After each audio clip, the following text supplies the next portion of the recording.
ईशावास्योपनिषद में कुल 18 श्लोक है, जिसमें पहला और दूसरा श्लोक में ये बताया है सर्वव्यापक परमेश्वर का निरंतर स्मरण करते हुए निष्काम भावपूर्वक कर्म करने का विधान।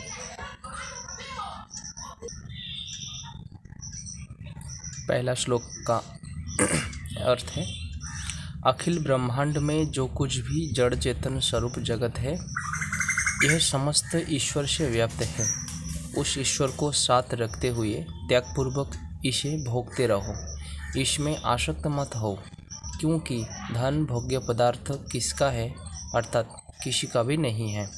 इसकी व्याख्या इस प्रकार है, मनुष्य के प्रति वेद भगवान का पवित्र आदेश है कि अखिल विश्व ब्रह्मांड में जो कुछ भी यह चराचरात्मक जगत तुम्हारे देखने सुनने में आ रहा है, सबका सब सर्वाधार, सर्वनियंता, सर्वाधिपति, सर्वशक्तिमान, सर्वज्ञ, सर्वकल्याण गुण स्वरूप परमेश्वर से व्याप्त है, सदा सर्वत्र उन्हीं से परिपूर्ण है।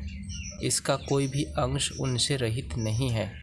यूँ समझकर उन ईश्वर को निरंतर अपने साथ रखते हुए सदा सर्वदा उनका स्मरण करते हुए ही तुम इस जगत में ममता और आसक्ति का त्याग करके केवल कर्तव्य पालन के लिए ही विषयों का यथाविधि उपभोग करो, अर्थात विश्वरूप ईश्वर की पूजा के लिए ही कर्मों का आचरण करो।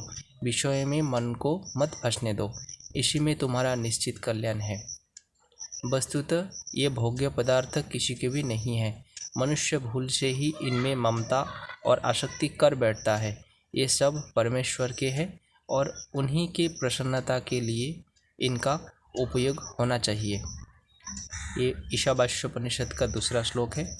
इसका अर्थ है, इस जगत में शास्त्र नियत कर्मों का ईश्वर पूजार्थ करते हुए ही 100 वर्ष तक जीने की इच्छा करनी चाहिए।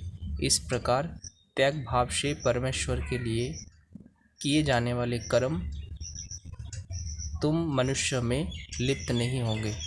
इससे भिन्न अन्य कोई पदार्थ अर्थात मार्ग नहीं है जिससे कि मनुष्य कर्म बंधन से मुक्त हो सके।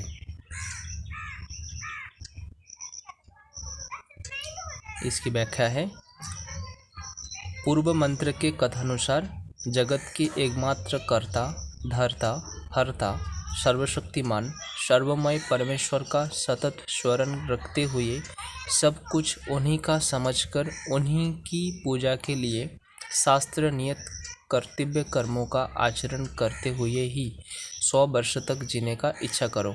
इस प्रकार अपने पूरे जीवन को परमेश्वर के प्रति समर्पण कर दो। ऐसा समझो कि शास्त्रोक्त सत्कर्म का आचरण करते हुए जीवन निर्वाह करना केवल परमेश्वर की पूजा के लिए ही है, अपने लिए नहीं, भोग भोगने के लिए नहीं। यूँ करने से वे कर्म तुम्हें बंधन में नहीं डाल सकेंगे। कर्म करते हुए कर्मों से लिप्त ना होने का यही एकमात्र मार्ग है। इसके अतिरिक्त अन्य कोई भी मार्ग कर्म बंधन से मुक्त होने का नहीं है।